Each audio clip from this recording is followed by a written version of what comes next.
Last time, we left off at letting the tubes dry for at least 2 days, but a minimum of 2 weeks is better.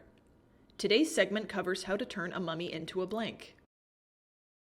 Here are the materials needed to make a blank: a glue gun, a drying rack, needle nose and standard pliers, thick cotton string, a ruler, a Cornelissen forming pin and mandrel set, a forming mandrel, a holding mandrel, a spool of 22 gauge wire, between 320 to 600 grit sandpaper, and a pencil.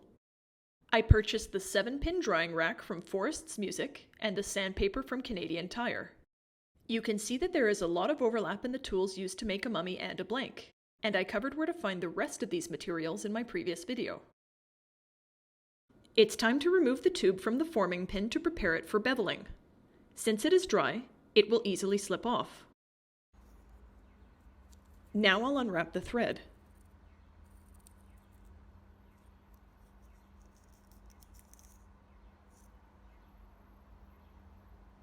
I'll need the pliers to cut off the twist and remove the wire.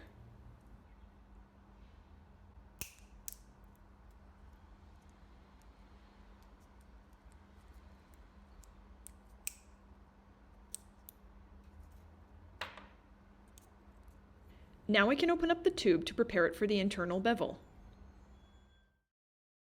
Here is what the tube looks like splayed open. You can see how the sides have curved upwards to meet around the pin in the forming process. When these are shaved down and flattened during the beveling process, this creates a gap between each half of the tube, which, when pulled together with the third wire, acts as a fulcrum to open the tip. I'll explain this in more detail later. For beveling, I'll need to measure 3/8 of an inch from the butt of the tube. I'll mark this with a pencil on both sides.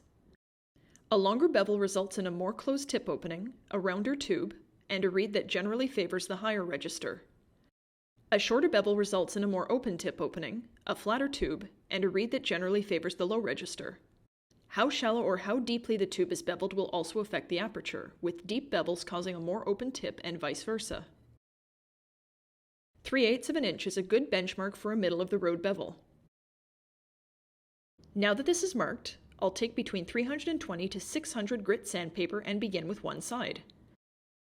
I want to hold the half of the tube at the 3/8 of an inch mark so that I don't bevel beyond it. I don't want to pinch the sides together or press it down so that it flattens. I just want to maintain the integrity of its curve while gently but firmly drawing it back and forth over the sandpaper. After I've done a number of scrapes, I'll do approximately the same amount to the other side.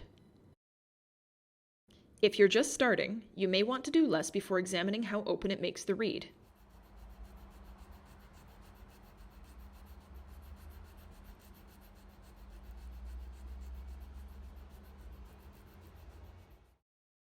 I'm going to stop here and check to see whether I have done enough beveling to get the aperture optimal for me. I'm squeezing the base of the tube from end to end with my right hand and side to side with my left at the 3/8 of an inch mark. The goal is to approximate the degree of strength that the third wire will have to open the tip once it's placed. This way, I can determine whether I've beveled enough. Here is a closer look. This gap is quite small, so I know the bevel needs to be deeper. I'm going to do some more work.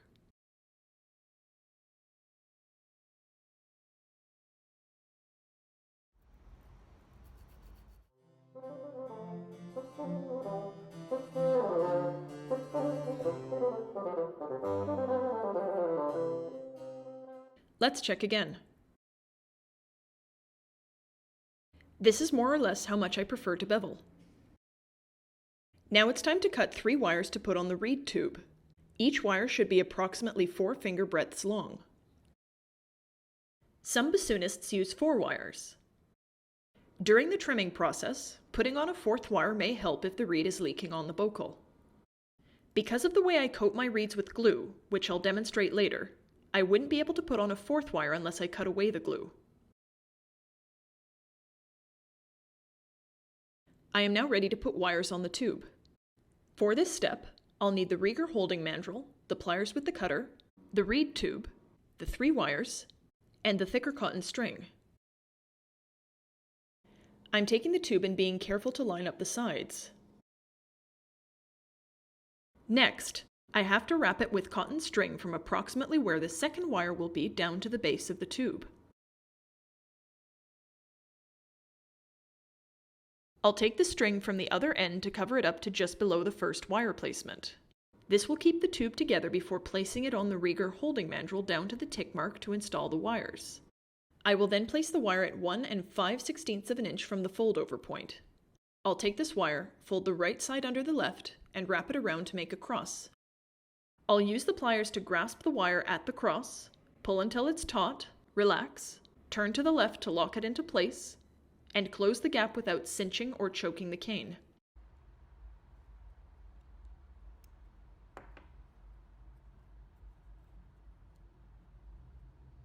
Now I can unwrap the string and install the third wire. This should be 3/16 of an inch from the butt, but the exactness of this measurement is not as critical as the other two wires. I will fold it so it is facing the same way as the first wire.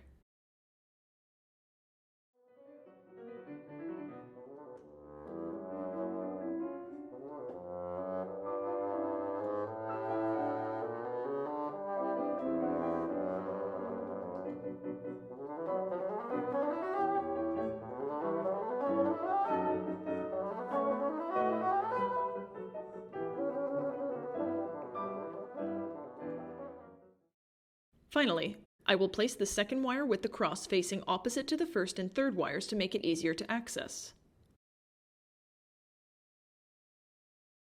The distance between the middle of the first wire to the middle of the second wire is 5/16 of an inch. I'm going to leave the second wire a little looser to make sure I have it in the right place and double check this measurement with a ruler. It may be helpful to leave the tube on the mandrel and measure it from the edge of the table for greater accuracy.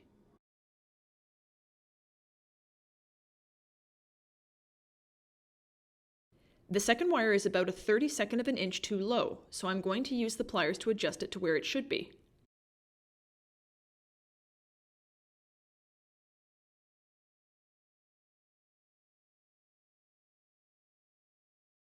The distance between the two wires is now correct.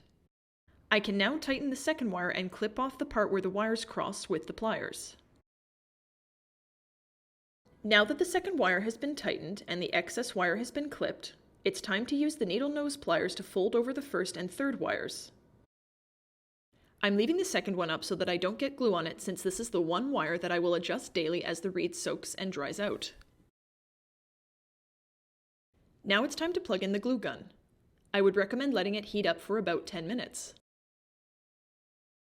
Now that the glue gun is ready, it's time to coat the reed tube from just underneath the second wire down to the base of the tube.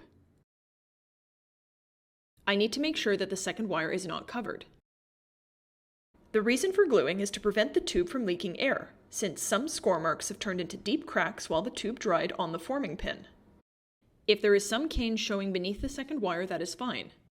The most critical point to cover is the third wire. Other ways to seal reeds involve using Duco cement and nail polish, or wrapping reeds with cotton thread and melting beeswax over top for a final seal. I used to use these methods, and now I've tried gluing, which I find to be the fastest. Once the glue is on, rotating the blank will help it dry more evenly. I'll do this until it's cooled down.